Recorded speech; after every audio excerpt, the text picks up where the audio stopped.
bombing of the assembly or throwing of dynamite is what brought it to where it is now. This is coming after the chairman of the All Progressives Congress in Rivers State, Tony Okocha, has accused Governor Simenalawi Fubara of spreading frivolously fund, especially on plans to rebuild in the Rivers State House of Assembly to the tune of 19 billion naira. According to Mr. Okocha, the APC in Rivers State has come to conclusion that Governor Fubara's administration is visionless. The bodies of 5 workers who died in a construction site have been brought out by rescuers in Obinigwa community, Unkwa West local government area of Abia State. The victims were trapped when the 3-story building under construction collapsed on them. Though the cause of the building collapse has not been established officially, local sources in the community blamed the tragedy on alleged use of substandard materials. The source further claims that most of the dead victims were nationals of the West African countries working for the contractor. Abia State Ministry of Lands and Housing could not be reached for comment to the matter. ATM recorded that the 5 people were found trapped into a collapsed 3-story building in Omoambi, a community in Unkwa West local government area of Abia State, Nigerian Southeast, on Saturday, June 8, 2024. Troops of the Nigerian Army on Operation UDOKA has conducted a raid on the indigenous people of Biafra's camp located in Iboro Forest in Abia State. According to the statement posted on X-Cam by the NA on Saturday, the raid was conducted in order to arrest the killers of the 5 soldiers at Obiakabia Junction in Abba last week. Adding that during the operation, the troops subdued the IPOP group in the firefight, killing 6 members of the group. The soldiers also recalled weapons including 3 local fabricated rocket-propelled Granda launchers, 2 local fabricated artillery guns with troop and bomb, while Dene guns, Biafran flags and vehicles were reported to have been burnt, and the camp itself was destroyed. A statement by the Joint Task Force Operation Udoaka urged Abia's residents to continue providing security forces with credible and timely information to aid in eliminating criminals in the forest and wider southwestern region. This is coming after the Abia State Governor Alex Oti increased the 25 million bounty naira bounty placed on the killers of the soldiers in Aba to 30 million naira, while the state government had also started working with the security agencies to ensure that such incidents do not happen again in the state. Owerri, the Imo State Police Command has arrested a 27-year-old lady, Oluchi Nzemechi, from Ozoagba in Ikorodu,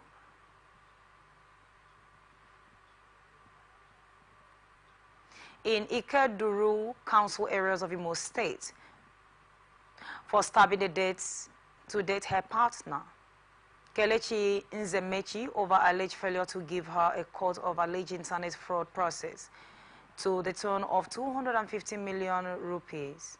The Imo State Police Public Relations Officer PPRO Henry Okoye stated this to the newsmen in Owerri on Monday while parading the suspect. Okoye noted that the suspect confessed to the crime, admitting that her lover lured her into internet fraud, aka Yahoo Yahoo, that's on 2nd 6, 2024, which had a heated argument with him for failing to give her the quote of an alleged 250 million rupees that fraudulently obtained from a victim in Indonesia, during which she used a kitchen knife and stabbed him on the upper part of his body. ATN correspondent reported that the suspect further revealed that in a bid to cover up her criminal act, she swiftly wrote on a piece of paper, "You think you can eat my money and go free? I am Baba for the boys. I am coming for your wife and your children, including your family," and placed it on the lifeless body of the victim and ran away from the house.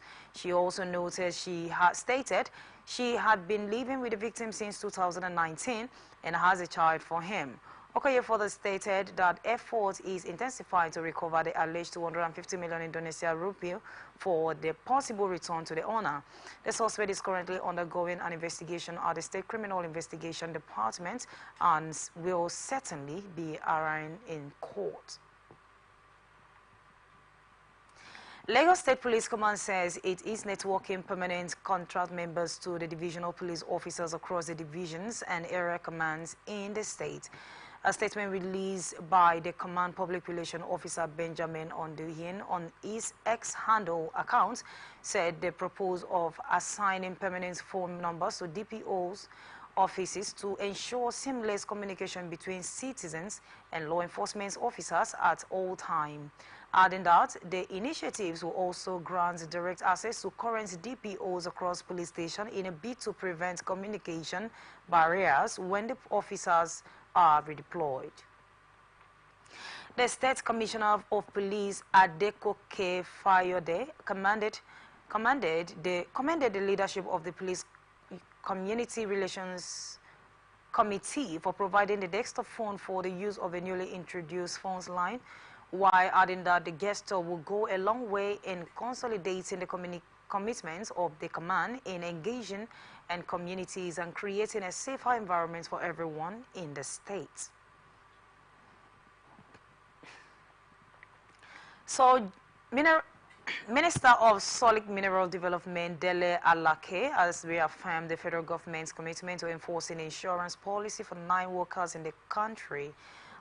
According to the statement issued by the Minister's Special Assistant on Media, Shegun Tomori said he disclosed this after representing President Bola Tinubu during the condolence visit to Niger State Governor Omar Bago in Minna, Aleke, and conveyed the president's sympathies following the recent times pit collapse in Galadim Kogo, Shiroro local government area. The minister said the move was necessary to avert another incident or mitigate the impact of the mining pit incident, which resulted in the entrapment of over 500 workers and fatalities after on June 3rd. A mining site at the Galadima Kogo community in Shiroro local government area in Niger State collapsed after a heavy downpour, trapping more than 20 workers, and 7 workers were rescued, while about 14 people were still trapped. This is coming after the Niger State Police Command said the lack of equipment and heavy rock stalled the rescue of the remaining workers trapped in the mining pit, adding that it was a step towards enhancing safety measures and provide relief to miners and their families in the event of accidents. He also spoke on the federal government's stance and remediation plans must accompany mining license applications, stating that responsible mining operations was posing threat to the environment and communities would no longer be tolerated. Kaduna State government has confirmed the killings of 5 bandits in Kajuru, LGA by troop and the recovery of arms and ammunition. Samuel Aruwan, Commissioner, Ministry for Internal Security and Home Affairs in Kaduna, in the statement said the feat was achieved by troops and special forces under the auspices of Operation Well Punch, conducting special fighting patrol in the Kachi Kajuru Axis. According to the report, the troop embarked on the operation to clear the Maro Enugu Axis, spending Kacha and Kajuru LGS and their air component operators, while Punch successfully hit bandits camp in Sabon Biniri Daji General area of Igabi LGA. According to the statement, credible human intelligence confirmed the successful operation resulting in several bandits being taken out during the mission. Some of the bandits sustained injuries and are reported to be lurking around the general area in need of medical support. Immediate past governor of Benue State, Samuel Otim, on Sunday said he sacrificed his future political ambition to ensure the enemies of the state did not succeed in agonizing the state.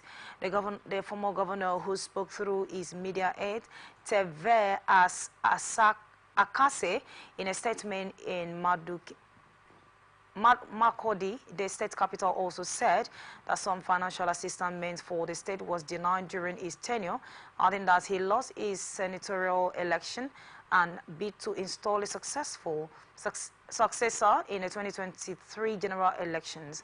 Otom was responding to his successor, Reverend Father Haisin Alia, who accused Otom's administration of being complete in the insecurity and revenge the state.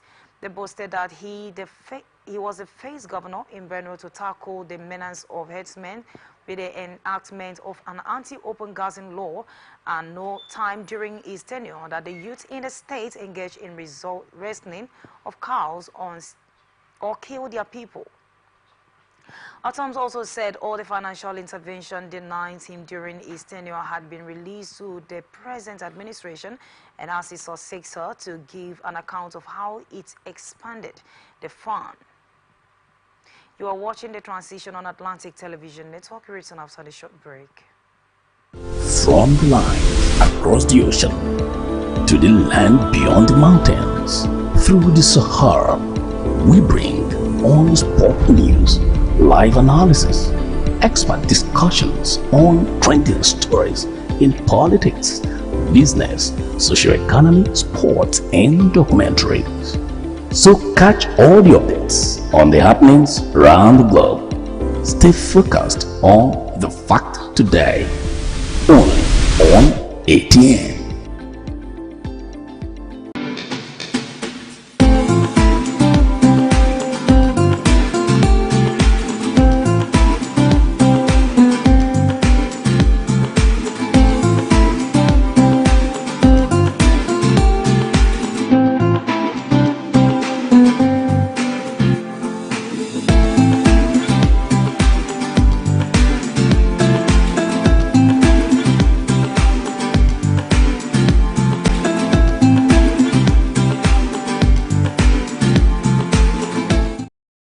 This is Transition on Atlantic Television Network, and now the rest of our stories.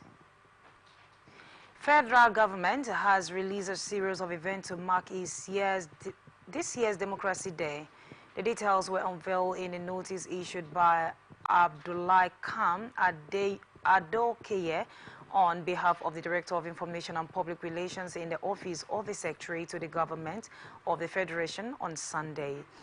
That the celebration will commence on Tuesday, June 11, with the symposium at the State House Conference Center, Presidential Villa, Abuja, at 9 a.m. This will be followed by the Youth Conference at the Lady Kwali Hall, Abuja Continental Hotel, Abuja, at 6 p.m. Y3 on Wednesday, June 12, the event will feature a grand parade at Eagle Square, Abuja, starting at 8 a.m. The day will conclude with a dinner at the State House Banquet Hall, Presidential Villa, Abuja, at 6 p.m. and only a credible Villa correspondent will be granted access to cover the event held at the Presidential Villa. The notice also promises to provide further updates as the celebration approaches. President Bola Tinubu has approved the appointment of Dr. Nkiruka Madukwe as the Director General and Chief Executive Officer of the National Council on Climate Change in an interim capacity, pending confirmation of the appointment by the Supervisory Council of the National Council on Climate Change. The President, according to the State House press release signed by the Special Advisor to the President on Media and Publicity, Njuri Ngelale, on Sunday, has also approved Dr. Madukwe to serve as the co-chairperson of the Governmental Committee on National Carbon Market Aviation Plans. According to the release, she held a Bachelor of Law degree, Master degree in Environmental Laws and Policy from the University of Dundee, United Kingdom, and a Directorate in Law from the University of Hull, also the United Kingdom, as well as over 15 years of national and international experience in climate policy development and project implementation. Dr. Madukwe also previously served as a Nigerian's National Coordinator, Climate Parliament, on International Multi-Partisan Network of Legislators working worldwide to help solve the climate crisis, and accelerate the transition to renewable energy, and also the legal advisor to the National Council on Climate Change, Director General. The President also approved the appointment of Ibrahim Abdullahi Shehinge as the Senior Special Assistant to the President on Climate Finance and Stakeholders Engagement in the Office of the President, and is also seconded to the National Council on Climate Secretariat, where he will handle all matters related to climate finance and stakeholders as well as donor relations. Senate President Godswill Akpabio has commended Aliko Dangote, chairman of the Dangote Groups, for completing the 650,000 barrels per day petroleum refinery. Akpabio, who disclosed this statement during a tour of the facility, described the refinery as the 9 wonders of the world, adding that Dangote deserved all accolades for these achievements. He commended those who were skeptical about the refinery's completion, referring to them as a dream killer, stressing that detractors of the refineries will have been silenced. A previous governments have been put to shame with the project completion. The former Akwa Ibom State Governor also said the federal government could not make a refineries in Kaduna, Port Harcourt and Warri function, but the billionaire and his team provide it possible to build a functional refinery in Nigeria. National Information Technology Development Agency, NIPTA, is partnering with the National Youth Service Corps NYSC to improve digital literacy across Nigeria and enrich 30 million Nigerians youth, including core members by 2027. The Director General of the NITDA, Koshifu Inua Abdullahi, who disclosed this weekend, said the programs will provide training in practical digital skills such as software development, data analysis, cyber security, and digital marketing. On his part, the Minister of State for Youth, Ayodele Olawande Wisdom, commended the collaboration while emphasizing unity of purpose in achieving shared goals. The minister acknowledged the dedication of all involved and expressed gratitude towards the NYSC's leadership, commitment, and availability to the cause. The Director General of NYSC, Brigadier General Y.D. Hamad, in his response expressed optimism for the initiatives and NYSC's readiness to fully engage. National Association of Nigerian Students has faulted the manner operatives of the Economic and Financial Crimes Commission brutalized some students of the Federal University of Technology, Akure, Futa, during this raid on some students lodged in the town. NAS described the action of the operatives of the anti-graft agency as infringing on the rights of the affected students. A statement by its Senate President, Comrade Akintaye Afiz, the students' body said the June 7 raid, during which 127 students, males and females, were arrested, smack of the lack of regards for due process and justice, adding that it acknowledged the need for the EFCC to combat cyber crimes and uphold the rules of law. But its breakdown on law and the other witnesses during the raid is deeply concerning and unjust. According to the NAN, despite their ongoing engagement with the EFCC command, they continue to observe a high rate of abuse against their members and advise the EFCC to operate with intelligence and precision by targeting only those for whom they have concrete evidence, not innocent citizens who are merely trying to find joy amidst the challenging circumstances in the country, stressing that the primary duty of EFCC is to investigate and prosecute economic and financial crimes, as well as ensure the integrity of financial system and protecting the public from fraud and corruption. As also reminded EFCC that its mandate must be carried out with the utmost professionalism and respect for human rights, and not as thieves and burglaries who use excessive force and violate the rights of the innocent citizens, and must employ more effective strategies to identify and apprehend suspects, adding that the process the necessary information to focus their efforts on genuine criminals rather than exploiting the operations to mistreat and violate the rights of the general populace. And now to business reports. Less than 1 week to El Kabel, there is a sharp increase in the cost of airfares, leaving all travelers worried. Apart from the worries, the situation, which cut across all airlines, has also distorted the traveling schedule for many industrial experts. Figures the suspension of Dana air operation by the Minister of Aviation and Aerospace Development, Mr. Festus Kayamo, folks calls to maintain and rerun and return aircraft from checks as some factors that might have contributed to the rise of ticket prices. ATN gathered that passengers formerly loyal to Dana Air had begun flying with airlines, leading to more demands for their services and diminishing supply in airlines operations. Already, the steady increase in fares, as witnessed in recent years, has put their transportation beyond the reach of an average Nigeria who would rather find less expensive but risky alternatives. In recent time, the hike had generated is an endless question among the country's residents.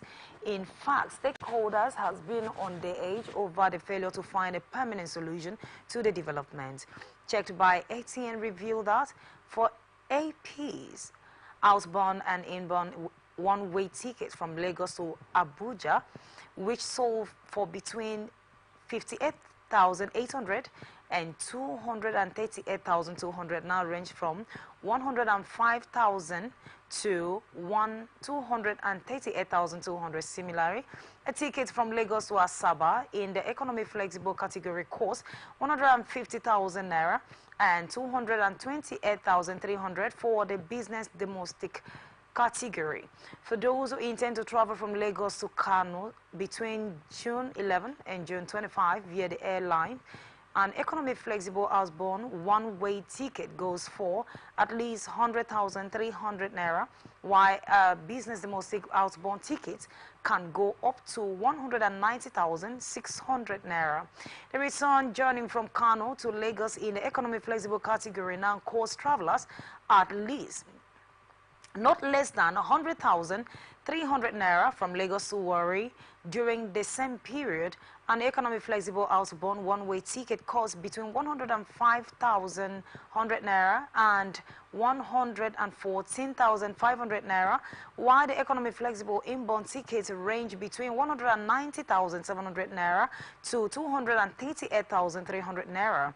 For those who desire to fly with IBOM A from Lagos to Abuja between June 11 and June 25 on a one-way outbound ticket, IBOM discount costs between 105,100 naira and 124,100 naira, while Diamond goes from 238,400 naira to 286,000. A one-way outbound ticket flies from Lagos to Port Harcourt on IBOM Air between the said period also costs between 114,600 naira and 133,700 naira, just as gold costs not less than 190,800 naira. Socio-Economic Rights and Accountability Project says it has taken a legal action against President Bola Tinubu's administration while describing the move as necessary to ensure financial transparency.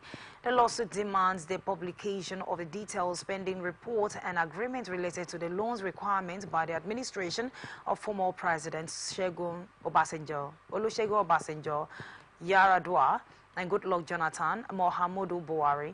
They should aim to compel the Ministers of Finance, Wale Edun, and the Debt Management Office to disclose how the loans totaling billions of dollars were utilized. Sarab contend that the citizens' right to know how public funds are spent is fundamental to democratic governance and accountability, and urge the transparency in loans agreements and expenditures is critical for Nigerians to evaluate their government's performance, especially in light of persistent extreme poverty and adequate public service despite substantial borrowing. A statement signed by its Deputy Director, Kolewale Oluwadare Serap said the outcome of the case could significantly impact the transparency and accountability mechanisms in Nigeria's financial management.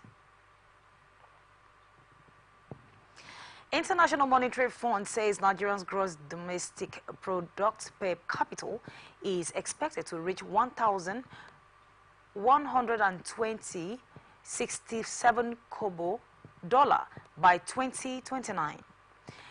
The INF data said there had been a fluctuating trend in Nigerian GDP per capita since 2014, with a high of $3,222.69 in 2014 and a low of $1,807.87 in 2024.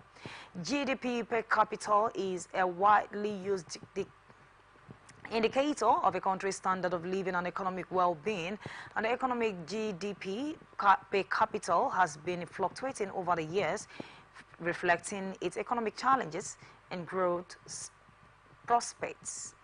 A financial expert, Mary Ogundokon, said the predicted growth in GDP per capita is a welcome development for Nigeria, which has been working to recover from economic instability and reduce poverty.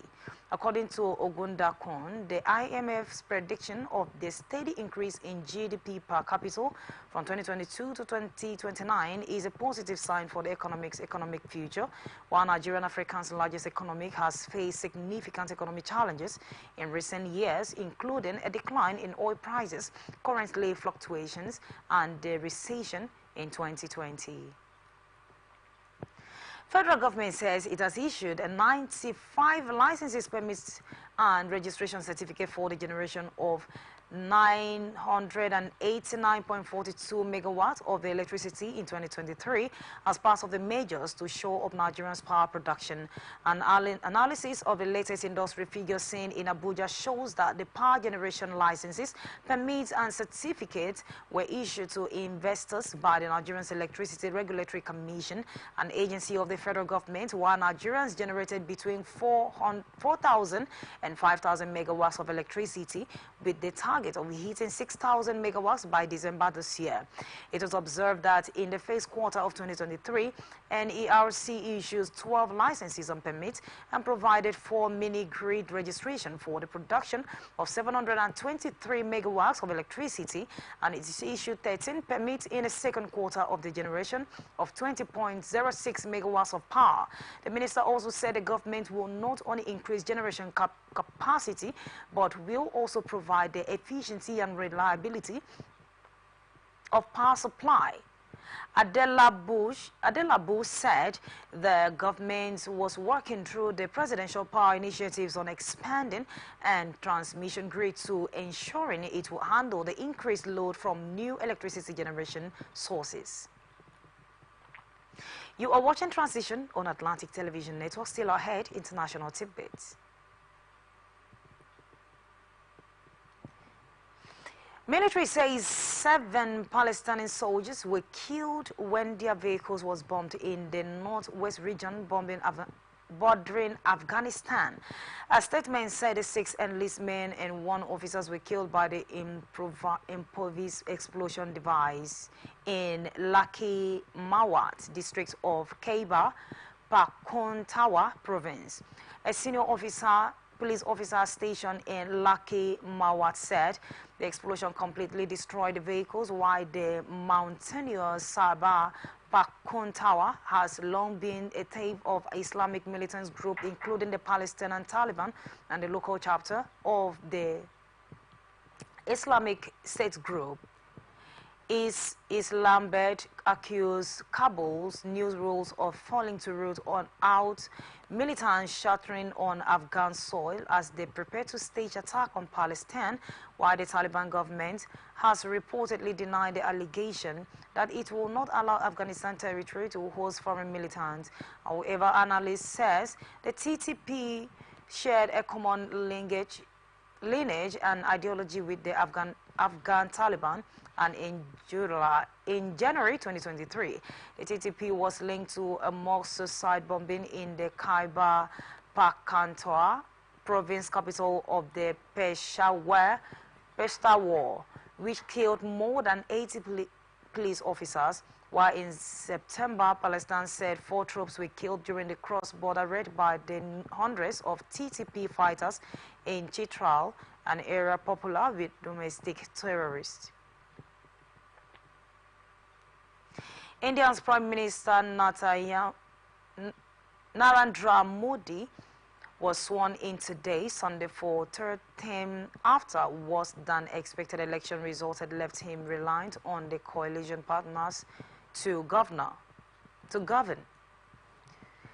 Modi, flaunted by officials from his Hindu Nationalist Party and leaders of his coalition members, vow in a ceremony making his formal assumption of power to bear true alliance to the constitution of the India. Modi's Hindu Nationalist Bharatiya Janata Party rolled outright for the party's decade, but failed to repeat his previous 2 landslide when his time around defiling analysts expectation and exit poll, and was forced into the quick fire talk with the National Democratic Alliance and 50 members coalition to gather the preliminary members needed to govern. But the Modi yet to announce his new cabinet. The line of lawmakers also taking the oath of office was keenly watched for an indication of who will be his government, and was followed immediately by the BJP S. Ranant Singh, Anti-Shah, and Nitin Gadkari, the Defense, Interior and Transport ministers in his last government, respectively. Modi described recent days as very busy in an article published on his website Sunday ahead of the ceremony, saying that was in the midst of preparation of government formation. Hamas-run health ministry in Gaza says an Israeli raid on the refugees camp, which led to the rescue of 4 hostages who have killed 274 people, including children and other civilians. On Saturday, Israeli forces, backed by airstrike, fought intense gun battle with Hamas in and around the Nuseirat refugees camp, fleeing the captives, while the Israeli military has eliminated no fewer than 100 people died in the operation. But the latest figure from the Hamas-run health ministry in Gaza would, if confirmed, make it one of the deadliest deaths of the conflict so far. The people living in the densest populated area have described the terror of coming under intense bombardment and heavy gunfire. The return of the hostage to their families has sparked celebration in Israel, and world leaders, including U.S. President Joe Biden, has welcomed the news of their release. But there has been a mounting criticism of the deadly course of operation inside Gaza, with European Union Foreign Affairs Chief Joseph Borrell saying he condemned it in a strongest term. And on to sports news. NPFL Week 35 players between Rangers International Football Clubs of Enugu and the Eyimba FC of Aba at the Nnamdi Azikiwe Stadium Enugu on Sunday ended in inconclusive as Eyimba fans disrupted the game in the 9 minutes. Eyimba players refused to continue with the game after Rangers were awarded a penalty a few minutes to the end of the game. The first half has ended goalless. Every effort made by Rangers to open the scoring proved abortive as they were met by a result Eyimba's defending. Rangers missed many scores chance. However, close to the end of the game, the penalty was awarded to Rangers when one of its attackers was pulled down in the penalty area. ATN reports that the Eyimba players and management refused to accept the penalty and therefore withdraw their players who already started attacking the linemen from the field. Eyimba fans, sensing that they may lose the game, became violent, throwing missiles into the pitch and eventually evading the pitch, and also attacked the linemen who had drawn the attention of the center referee to the penalty incident. Officials of the NPFL will decide whether to award Rangers the maximum 3 points to be the league's leaders with 64 points, or reschedule for the remaining minutes of the games to be completed. Arsenal has reportedly dropped their interest in Napoli strikers Victor Osimhen due to his 130 million euros price tag and player swap rumors, ATN reports. After 4 successful seasons at Napoli, Osimhen is expected to call time on his career with his 2022-2023 series, a champion this summer. As confirmed by the club president, Aurelio De Laurentiis, the Partenopi have fought hard to keep hold of the Nigerian international and agree a new contract with their star strikers last December. But in his team only runs until the summer of 2026, with Osimhen's contract also including a release clause worth around 130 million euros. De Laurentiis has resigned himself from losing the former Lens man on €1 financial powerhouse ahead of the 2024-2025 season. Arsenal have been one of the handful of clubs trapped on move for Osimhen, alongside Chelsea, Paris Saint-Germain. Although the latter will only make an approach due to the recent capture of Kylian Mbappe, it has also been reported that new Chelsea boss Enzo Maresca is against the signing of the 25-year-old as well, as he does not believe that Osimhen is a striker who can link back play and drop deep, which is one of his principal requirements. As a result, a two-way fight could have materialized between PSG and Arsenal. A letter of whom were apparently informed that a part exchange deal involved Emilio Smith Rowe and Tekohiro Tamis Yasu would have been their ticket to an agreement. However, according to reports, Arsenal has informed Napoli that they are not bowing to their 110.6 million euros demand, especially after breaking their own transfer record with the 105 million euros capture of the Declan Rice last year. Arsenal still rates the striker higher, but cannot justify forking out a 9-figure fee, which is also the case with most of the Osimhen's other suitors, so the Laurentiis may be forced to relent on demanding that the Nigerian's release clause is paid in full. The Napoli president is now under ardent pressure to accept a lower fee for the Nigerian due to the arrival of the Antonio Conte, who wants to reunite with Chelsea's Romelu Lukaku in one of his face acts as head coach. PSG are now considering the favourites for Osimhen's signature, as an ex-Louis man is not keen on moving to Saudi Arabia, and the French champion would save 200 million euros in yearly wage now that Mbappe has departed. ATN recalled that Osimhen's topped the Series A scoring chart in the 2022-2023 season with the 26 strikers and not 15 times in 2023-2024, missing a large part of the season due to injuries and the 2023 African Cup of Nations. Fenerbahce's manager Jose Mourinho has supported Cristiano Ronaldo to score goals and play a versatile role for the Portugals in the upcoming Euro 2024 in Germany. Ronaldo is gearing up for his 11th major tournament, having debuted for Portugal at Euros 2004, and the forward recently concluded a stellar season in the Saudi Pro League at Al Nassr, scoring 50 goals in 51 matches. Despite his impressive form, Ronaldo faced stiff competition for the starting spot in Portugal's lineup from the line of Liverpool's Diogo Jota, PSG, Concalo Romaros, and Jonah Felix, who spent last season on loan at Barcelona. Speaking about the former Real Madrid and the Manchester United star, Mourinho said, Cristiano is the one who knows how he feels about what goals are, how the coach wants to use him, whether to play every minute of every game or protect him in key moments.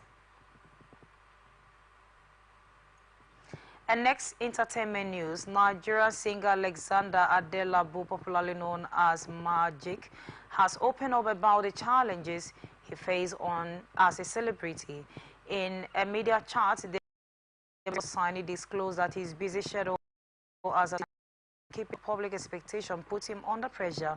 He lamented that he could not repeat the same clothes because of public expectation. Magic said there a part to every great person's destiny and is figuring out the part he learned that you have got to go through public acceptance, family issues, and meeting public demands. American rapper Megan Thee Stallion has broken his silence after an AI-generated sex tape of her surfaced online. ATN gathered that the AI-generated sex tape has been circulating on social media, dividing fans and critics. Megan lamented that her later went too far, adding that it was fake, and she vowed to take action against those behind the viral AI-generated sex tape. And that's the size of the package. Thanks for joining. I am Immaculate Irikana. Join us on Facebook and YouTube, Atlantic Television Network, Instagram and TikTok, Atlantic TV Network 1, X Atlantic TV Net. Watch us live on our website, atlanticnetwork.tv. Peace and unity are the pathways to progress. From the line across the ocean to the land beyond the mountains, through the Sahara, we bring all sport news, live analysis, expert discussions on trending stories in politics, business, socio-economy, sports, and documentaries. So catch all the updates on the happenings around the globe. Stay focused on the fact today, only on ATN.